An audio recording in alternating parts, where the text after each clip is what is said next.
regardless of what caused the wildfire, and we can speculate on that, no, at the end of the day, I don't think they were, radiating energy from a satellite and purposefully setting a fire. But I do think it has been poor management, extremely dry, not only climate, but just the conditions in Maui, which led to, sort of the perfect storm when you now have, a storm coming through with 70, 80 mile an hour winds, and everything is very dry. And again, it was a perfect storm for what happened. Again, we can speculate on that. When we're looking at a tragedy of this size, this is not the time to do that yet. We've done that, we've speculated, but it's like I'm looking at this administration, and what I really want to see happen is I want people's eyes to be open. I want them to see that what they voted for is a sham. Whether they, because again, you have a lot of people who say, well, the elections, they were illegitimate. There's no way 81 million. And no, for a fact that a lot of people out there voted for Joe Biden simply because they didn't like Donald Trump. Now, there's not anybody out there wearing a Biden T-shirt. There's not a lot of Biden stickers on your bumper of your Subaru. Not a lot of Biden hats out there. There's not a lot of public support for Joe Biden. But they voted against Trump, and they wound up with an empty suit.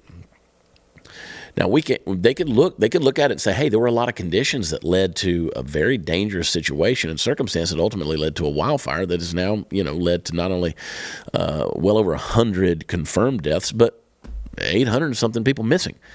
But what's their solution? Oh, rather than take any responsibility and try to look at what truly caused this so we can avoid it happening again, no, they got to go to climate change. Play clip number 6.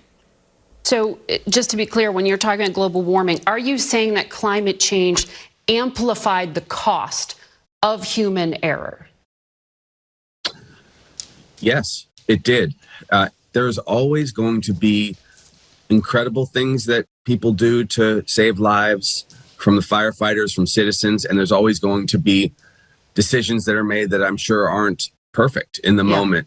But when you have fire that moved more than a mile a minute, and what happened, I'm told by some of the survivors, they were at the initial fire. It was put out sometime late in the afternoon in Lahaina, and then the firefighters had to go to 3 other fires that had started because of the conditions. When they left, the fire stirred up again, and then when the storm winds from Dora, which were that strong, swept it out, it just destroyed everything. The mental gymnastics that someone has to go through, and you can see the wheels turning. I mean, the squirrel is literally running on the wheel there. The mental gymnastics that you have to go through to try to push an agenda like that, and to say, oh, you know what accounted for the human error in handling this crazy wildfire? Oh, global warming, climate change. That's what led to more human error. That's literally like saying, you know why I wrecked my car? I wrecked my car because I put the wrong gasoline in it. I put 93 in instead of the 89. I mean, the mental reach that you got to go through to blame climate change, really? I mean, that's what we're going to do. And they double down on this crap. They double down on it. Play clip number, which one was it, Brandon? 18. Play clip number, play that clip. 18. Severe 17. weather events are going to get more frequent and more severe. Hawaii is a place that has experienced volcanic eruptions and tsunamis and hurricanes and tropical storms. And we've had a few wildfires, but nothing that threatened a whole city, nothing that flattened a whole city. And I just think this is the new normal for not just the state of Hawaii, but for the whole planet, for the whole country. So, as we contend with increasing severe weather all the time. All right, so that's the new normal for Hawaii. So you know what? If that's the new normal, like if I'm living in a neighborhood that the new normal is that at any given time 900 people could just get killed by a wildfire, I'm getting the F out of that neighborhood. Like, it's time to move on. And again, if you listen to the narratives that these guys continue to espouse, it's, well, there's just too many people. We just have too many people. There's too many, it's too big of a carbon footprint because the population has gotten so big. And I'm like, none of them are volunteering to go to Canada and kill themselves to reduce that. In fact, these guys are, jumping on their private jets, and people who are the loudest about it, about climate change, they're still jumping on their private jets, going to, all these places around the globe. How many private jets does Bill Gates have? Bill Gates has, I think 8 private jets. I don't know why you need 8. I guess, one for, every day of the week, and then an extra if the tire goes flat on one of them. But these guys who preach this don't believe that. They don't believe that. So if that's the new normal, we're screwed. If the new normal is climate change, oh my God, there was a hurricane in San Diego. The first time a hurricane's made landfall in 80-something years. Oh my God, see, it's climate change. Or again, maybe it was just rain. Maybe just a storm that spun off in that direction. And again, like I said, I can tell you this: the weathermen in San Diego, they didn't have a clue what they were doing. I mean, when your job is to get on the news every day as a meteorologist in San Diego and say, hey, you know what, the temperature today is 68 and it feels like 68. Back to you, Biff. That's not a hard job to do. That's not a hard job to do. They were wrong, because I was there in real time. I watched that weather event unfold. That whole time, they were wrong on everything.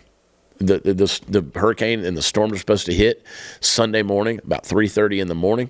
Nothing. I got up at 3:30 in the morning, looked out the window of my hotel, the trees, the palm trees, and literally I was right on the coast. I could spit and hit the Pacific Ocean. The trees weren't moving at all. I woke up at 7 o'clock that morning. Trees weren't moving at all. They were wrong on everything, literally everything. And so I'm not going to trust them on the climate change thing either. If you can't tell the weather for a 48-hour event, if you can't even tell me, just be a prognosticator to tell me when the storm is going to make landfall and when the rains are going to fall and the winds are going to come, damn, I mean, I want a refund on that hurricane. I was really expecting more danger. I went to 7-Eleven, at midnight, Saturday night, and I went and bought some junk food. I was ready to hunker down. I was ready to eat some crap. I wanted some Smart Food popcorn and a refrigerator, frozen burrito. I wanted to be able to eat my Kind bars and drink my Diet Cokes and be able to say, you know what, I was doing it to survive. But it was so anticlimactic. You know how much of that shit I ate? None of it. None of it. I think I might have drank half of one of the Coke Zeros. Nothing. I want a refund. I want a refund on Hurricane Hillary, because they had no clue what they're doing. So if you think that the governor of Hawaii, MD, can tell you what climate change is going to do, and then the other pinhead is going to sit there and tell you that's the new normal for places like Hawaii, I don't trust them. I don't believe them. You know what you need to do? You need to be safe. Did the sirens not going off? Did the emergency warnings not going off? Again, they didn't go off. Is that because of climate change too? I mean, you literally live on an island that has had violent eruptions, that has had major storms. You guys literally live at your own peril. Since the original people got off a boat and decided to settle in the Hawaiian Islands, they've lived there at their own peril. They understand the consequences, the threat, the potential things that could go wrong. But no, it's climate change. Trust me, it's climate change.